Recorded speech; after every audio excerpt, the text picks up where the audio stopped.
The hospital room was completely silent, except for the fragile, soft cry of my newborn daughter. I looked up through my tears, expecting my husband to finally reach out his arms. Instead, he took a frantic step back, slamming his hands against the wall as his whole body trembled. "Take her away." It chalked out his eyes wide with a cold, terrifying panic. "I won't touch her." He refused to look at our baby girl, turned on his heel, and walked straight out into the stormy night, leaving us completely abandoned. Hours later, my body was still aching from the crash when the heavy hospital door swung open. It wasn't my husband. It was his elderly grandfather, gripping a faded wooden box, his eyes filled with a dark, generational secret that changed everything. What was inside that box? And why did my husband flee from his own child? Hit the subscribe button right now and turn on notifications to find out exactly what happened next in this unbelievable journey.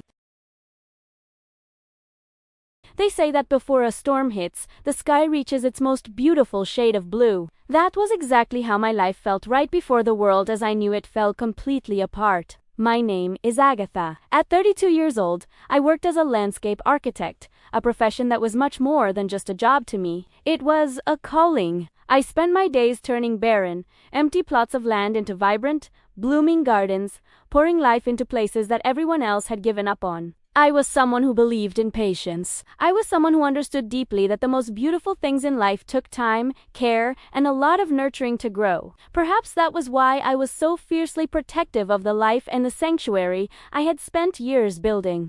For 7 wonderful years, I was married to William. He worked in the fast-paced world of corporate finance, a sharp, intensely hardworking man who thrived on structure, numbers, and absolute safety. On paper, we seemed like opposites, but in reality, our marriage was a perfect harmony. It felt like a safe haven from the rest of the world. We lived in a charming, sun-drenched cottage at the edge of the city, surrounded by a massive, sprawling garden that I had spent nearly a decade cultivating with my own 2 hands. Our economic situation was stable, comfortable, and completely free of worry. Our daily routine was a beautiful, gentle dance of comfort and warmth.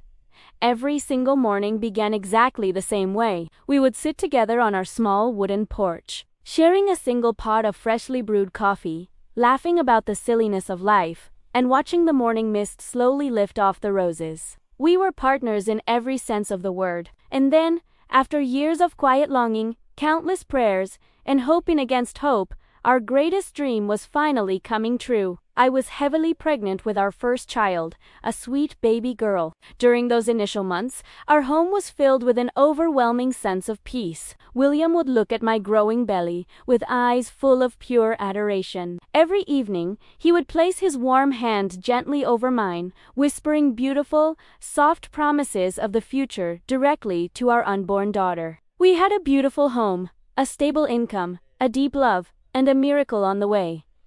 We were blissfully happy. We were completely safe. Or, at least, that was what I believed with every single fiber of my being. I truly thought nothing could ever shake the foundation of the beautiful paradise we had created together. I truly thought nothing could ever shake the foundation of the beautiful paradise we had created together. The weeks leading up to my estimated due date flowed by in a comforting, gentle rhythm that made the outside world feel miles away. Our cottage had transformed into a sanctuary of soft, pastel-colored lullabies and half-assembled wooden cribs. William was the absolute epitome of an attentive, devoted husband during that beautiful season. He spent his evenings cooking my favorite meals, constantly reminding me to rest my aching feet, and meticulously organizing the nursery closet. We spent endless hours together discussing our grand hopes for the future, the very first steps our daughter would take across the hardwood floor, the bedtime stories we would read until she fell asleep, and the values we wanted to mold into her heart.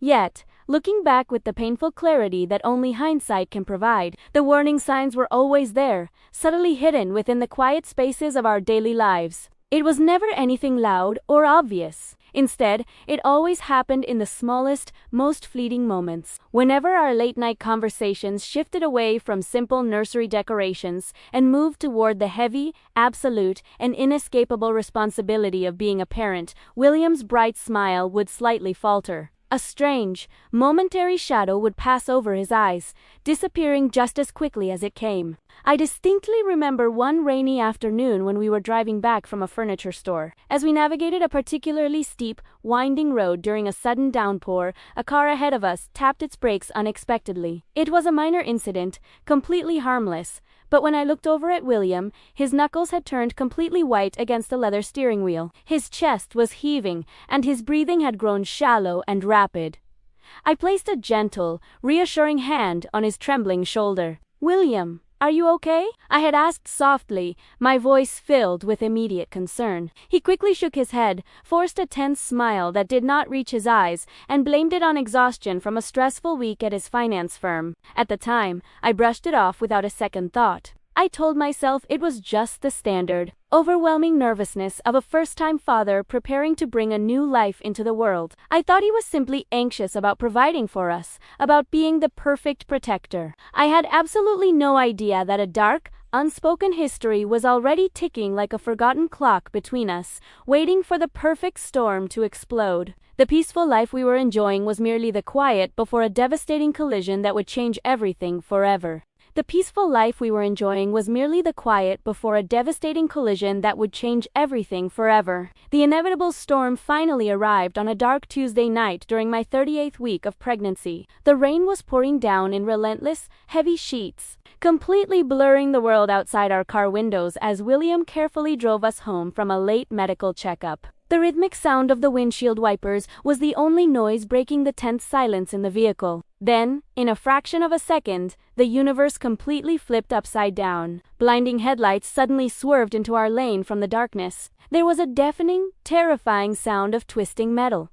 A violent jolt that threw us forward. And then, absolute, suffocating darkness. When I finally opened my heavy eyes, the sterile, sharp smell of a hospital ward rushed into my senses, making my head spin. My entire body ached with a deep, numbing pain that made it difficult to move even a single finger. But, before panic could completely take over my mind, a soft, fragile cry from a nearby bassinet made my heart skip a beat. A nurse rushed to my bedside, smiling through tired, compassionate eyes. "You were in a severe accident, Agatha," she whispered gently, checking my monitors. "We had to perform an emergency delivery to save you both.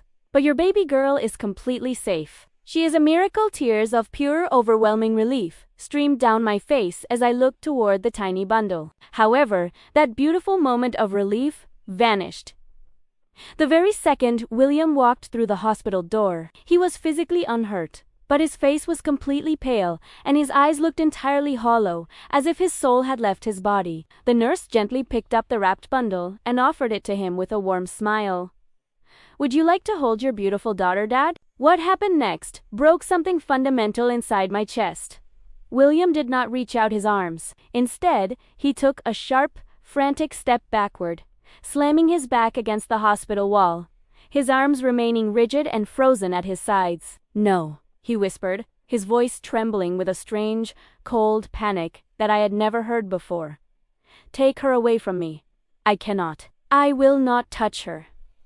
He would not even glance in her direction. Without another word, he turned around on his heel and walked straight out of the room, leaving his newborn daughter and his injured wife completely behind in the quiet ward. Without another word, he turned around on his heel and walked straight out of the room, leaving his newborn daughter and his injured wife completely behind in the quiet ward. Hours passed like agonizing lifetimes in that dim, sterile room. The physical throbbing from my injuries and the exhaustion from the emergency surgery were nothing compared to the suffocating weight growing inside my chest.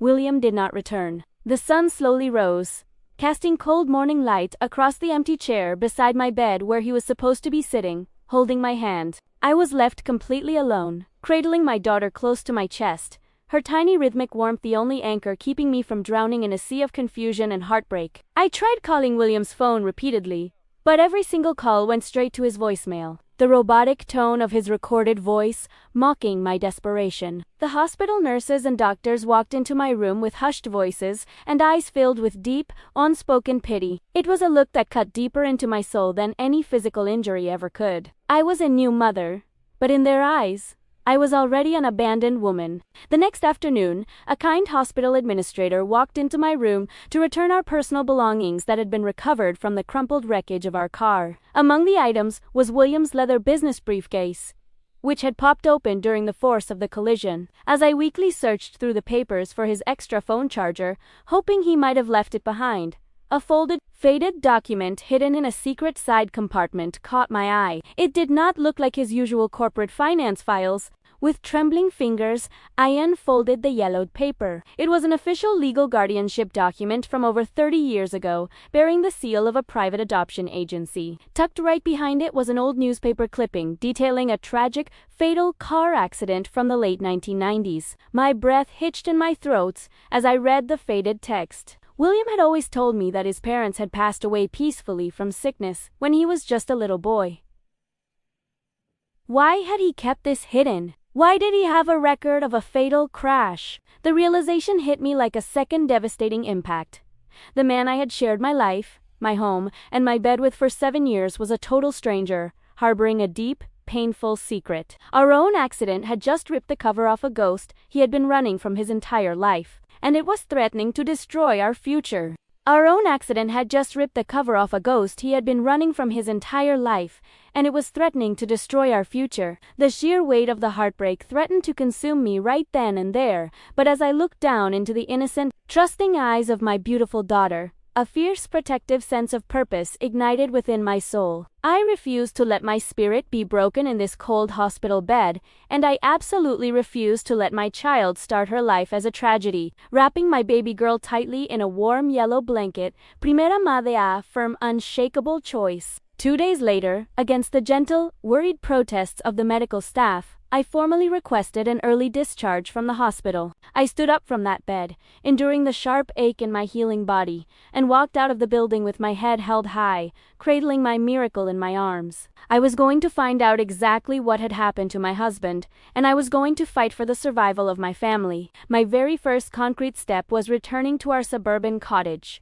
The house that had once felt like an absolute haven of laughter and warmth now felt entirely freezing and abandoned as I unlocked the front door. William's vehicle was parked crookedly in the driveway, confirming he was inside, but the silence greeting me indoors was completely deafening. I walked slowly through the hallway and found him sitting in the shadows of the darkened living room, his clothes wrinkled and his eyes staring blankly at the empty wall. "William?" I said, keeping my voice incredibly steady, despite the heavy trembling in my knees. "We are home from the hospital. Your daughter is here, and she needs her father to hold her." He did not blink. He did not even turn his head to look at us. "I told you before, Agatha," he replied, his voice terrifyingly flat and devoid of any human emotion.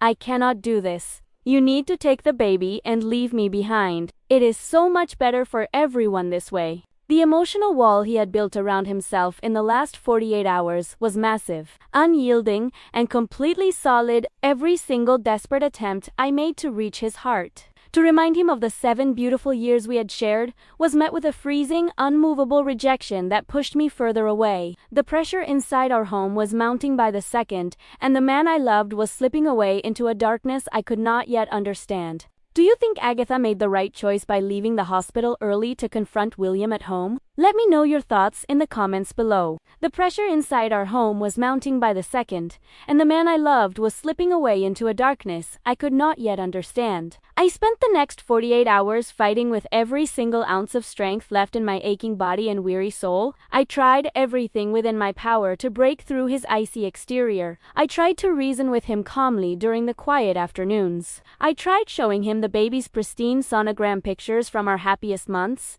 and I even placed her bassinet right in the middle of the living room, hoping with all my heart that the gentle sight of her sleeping would melt his frozen demeanor, but my desperate efforts failed completely. William closed himself off entirely from the world, moving all his basic necessities into the isolated guest room at the back of the house and locking the heavy door behind him. On the third evening of this living nightmare, the ultimate, crushing blow finally came. I walked out into the dimly lit hallway to fetch a warm bottle of milk, and my heart instantly stopped. Standing right by the front door were 2 large, heavy suitcases packed to the brim. William stepped out of the guest room, completely dressed for travel, his eyes carefully avoiding my tear-stained face. "I am leaving tonight, Agatha, he whispered, his voice trembling but completely resolute in his decision. I have already transferred more than enough funds into your personal account to ensure that you and the baby want for absolutely nothing in life.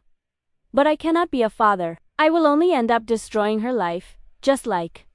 He stopped himself abruptly, completely unable to finish the agonizing sentence. He walked past me like a ghost, placing his house keys quietly on the wooden kitchen counter. The heavy front door clicked shut behind him. I sank completely to the cold hardwood floor of the empty hallway, clutching my crying baby girl tightly against my chest, weeping in utter, absolute defeat. I had tried everything a human being could possibly try. I had used every single ounce of my love, my patience, and my energy, and yet I had still lost my husband. I felt entirely defeated, utterly broken, and completely alone in the growing darkness of our ruined paradise. But just when the dark room felt completely devoid of light, a tiny, unexpected glimmer of hope was about to arrive. But just when the dark room felt completely devoid of light, a tiny, unexpected glimmer of hope was about to arrive. The suffocating tension inside our cottage had finally reached its absolute breaking point. William's trembling hand was literally resting on the brass exterior doorknob. His back turned completely away from me, his shoulders hunched as he prepared to step out into the freezing night and vanish from our lives forever. My tears had completely dried up, replaced by a heavy, paralyzing despair that made it difficult to even take a single breath. Every plan I had carefully made, every desperate plea I had uttered from the bottom of my heart, and every ounce of unconditional love I had offered had failed to stop his retreat. The agonizing silence in the hallway was so thick it felt like solid ice. Then, completely out of nowhere, the heavy brass knocker on our front door sounded twice, echoing through the empty house like a sudden crack of thunder. William froze instantly, his fingers gripping the doorknob tightly. Slowly, with a look of utter confusion crossing his pale face, he pulled the heavy wooden door open. Standing on our front porch, drenched from the heavy evening mist but standing as remarkably straight and immovable as a century-old oak tree, was Grandpa Arthur. He did not say a single word at first. He simply adjusted the collar of his long wool coat, stepped firmly past William's luggage, and walked right into our dim hallway. The unexpected presence of this 75-year-old family patriarch instantly shifted the very air in the room, bringing a sudden wave of authority and calm. He looked down at the large suitcases packed by the wall, then looked at me sitting helplessly on the hardwood floor with the baby, and finally turned his piercing, wise gray eyes directly onto William. The absolute moment of truth had finally arrived for our family, and the tension was so incredibly high that you could distinctly hear the soft, steady ticking of the grandfather clock tucked in the far corner of the living room. William looked completely trapped, staring at his grandfather with a mixture of childlike fear and profound shame. All of our hidden conflicts, our unspoken secrets, and the invisible ghosts of the past were now trapped together in this single, small hallway waiting to explode. All of our hidden conflicts, our unspoken secrets, and the invisible ghosts of the past were now trapped together in this single, small hallway waiting to explode. Grandpa Arthur did not raise his voice or show a single trace of anger. Instead, he took a worn, faded wooden box from under his arm and placed it firmly on the hallway table, right next to the house keys William had abandoned. He looked at William with a heavy mixture of stern, unyielding authority and a deep ancestral sorrow. "You are running away, William," Grandpa Arthur said, his voice low, steady, and incredibly powerful. "You are choosing to slide into the shadows, running away just like he did 32 years ago." William flinched violently as if he had been struck across the chest by an invisible blow. "You do not understand anything about this, Grandpa," William choked out, his cold facade finally cracking as a desperate sob threatened to escape his throat. Using every ounce of grace, dignity, and inner strength I had left in my soul, I slowly stood up from the floor. I held my beautiful daughter securely against my heart and walked over to stand right beside Grandpa Arthur, facing my husband as an equal. "No, William," I said, my voice echoing through the quiet house with a profound power I did not even know I possessed. "We do understand everything. Grandpa Arthur did not just arrive here by accident. He came because I called him from the hospital room when I found those papers. He told me everything while you were locked away in that guest room, hiding from your own flesh and blood." Grandpa Arthur gently lifted the lid of the worn wooden box, revealing a collection of old black and white photographs, legal documents, and faded newspaper articles. 32 years ago, William, your biological father caused a catastrophic car accident on a rainy night, just like this one, Grandpa Arthur explained, pointing a trembling but firm finger at the old clippings. Out of pure cowardice and fear of consequences, he fled into the darkness, completely abandoning your mother and you when you were just a tiny, helpless baby in the back seat. Your poor mother did not survive her injuries. I adopted you later and raised you as my own son, trying my best to shield your heart from that immense shame. But you carried his guilt anyway. The agonizing truth was finally brought out into the light. William looked down at the old photographs of the mother he never knew, tears streaming uncontrollably down his pale face. He had been utterly terrified that because he survived a car accident where his own mother died, he carried an inescapable familial curse that he was destined to abandon his newborn daughter, just like his biological father had abandoned him. I looked straight into my husband's hollow eyes, giving him a powerful, dignified ultimatum. Your biological father made a conscious choice to be a coward, William, but you are not him. You have a magnificent choice to make right now. You can walk out that front door, pick up those suitcases, and let the ghost of a dead man dictate the rest of your life. Or you can stay right here, face your deepest fear, and be the honorable, loving man I know you truly are. But look at me and hear me clearly. If you choose to walk out that door today, do not ever think about looking back. But look at me and hear me clearly. If you choose to walk out that door today, do not ever think about looking back. The agonizing silence that followed my words hung heavily in the air, stretching out for what felt like an eternity. William stood completely frozen, his eyes darting between the packed suitcases, the faded photographs in the wooden box, and the tiny, innocent face of the daughter he had been so terrified to love. For a single, terrifying second, I thought he might actually turn the handle and walk out into the rain. Then, with a broken, guttural sob that seemed to tear straight from his chest, William collapsed completely to his knees right there on the hard floor. The heavy, suffocating armor of childhood trauma he had worn silently for over 30 years had completely shattered into a million pieces. He did not reach out for his luggage. Instead, he crawled forward toward me, burying his tear-stained face against the fabric of my gown, weeping uncontrollably with a grief he had suppressed his entire life. I am so sorry. I am so incredibly sorry, Agatha, he choked out between his heavy, ragged breaths, his shoulders shaking violently. I was just so terrified. I truly believed that if I allowed myself to love her, I would somehow ruin her life, just like he ruined ours. Gently, with Grandpa Arthur placing a warm, guiding hand on his trembling shoulder, William slowly wiped his eyes and looked up. For the very first time since her birth, he reached his arms out toward our newborn daughter. Primera Lea, Ned do, my own tears falling freely now, and carefully placed the soft yellow bundle into his hands. The exact moment his rough, shaking fingers brushed against her tiny, velvety cheek, her crying stopped, and she let out a soft, contented sigh. It felt as though an invisible, decades-old curse had been permanently lifted from our family line. The severe consequences of his painful actions over the past few days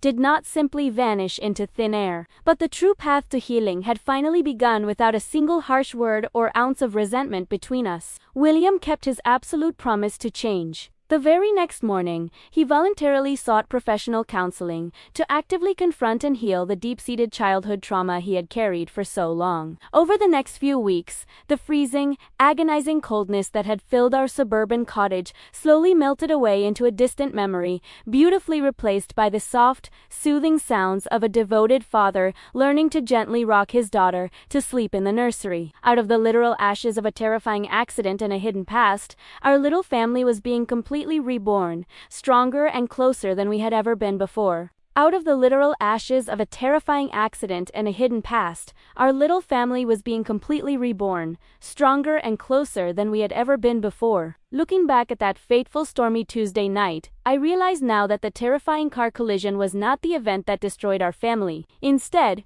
it was the exact catalyst we desperately needed to unbury the hidden, painful thorns that had been quietly choking our happiness from the inside out for decades. The universe has a strange, unpredictable way of tearing down our artificial paradises, just so we can build something truly unbreakable on a foundation of absolute honesty and raw vulnerability. Through this agonizing emotional journey, I learned a profound truth that I will carry with me for the rest of my days. True love is never the complete absence of fear, but rather the immense, unwavering courage to face that terrifying fear together as one. It is about standing tall, rooted firmly in the truth, and refusing to let the heavy ghosts of past generations dictate the beautiful destiny of the children we bring into this world. We do not have to be defined by the worst choices of the people who came before us. We have the power, every single day, to write a completely new chapter for our own lives. Today, the sprawling garden surrounding our sun-drenched suburban cottage is blooming brighter, fuller, and more vibrant than it ever has in nearly a decade of my careful cultivation. The barren plots have turned into a sanctuary of lush green leaves and colorful petals, dancing gently in the warm afternoon breeze. But the most beautiful thing in our yard is not the landscape I designed. It is the sight of my husband, William, sitting peacefully on our wooden porch steps under the shade of the old trees, laughing out loud as he gently swings our healthy, growing daughter in his strong arms. Standing right beside them, watchfully leaning against the railing, with a quiet, proud smile on his face, is Grandpa Arthur, the patriarch, who held our family together when the storm threatened to sweep us all away. We are no longer a family running from hidden secrets or living in the shadow of an ancient shame. We are a family that looked into the darkest abyss of heartbreak and consciously chose forgiveness, healing, and unconditional love over walking away into the dark. As the golden evening sun slowly sets over the horizon, bathing our beautiful home in a warm, comforting, amber glow, I know with absolute certainty that our paradise is finally real, completely safe, and beautifully whole. What an incredible journey it has been for Agathel, William, and Grandpa Arthur. What do you think was the most powerful lesson from this story? Do you believe that every family has the strength to break generational trauma if they face it with honesty? I would absolutely love to read your deeply personal insights and reflections. So please let me know your thoughts in the comments section below. If this emotional, inspiring family drama touched your heart, brought a tear to your eye, or gave you hope for your own life, please hit that subscribe button right now and turn on all notifications so you never miss a single original story. Your incredible support keeps these narratives alive. Thank you so much for watching. Take care of your loved ones, and I will see you all in the next upcoming episode.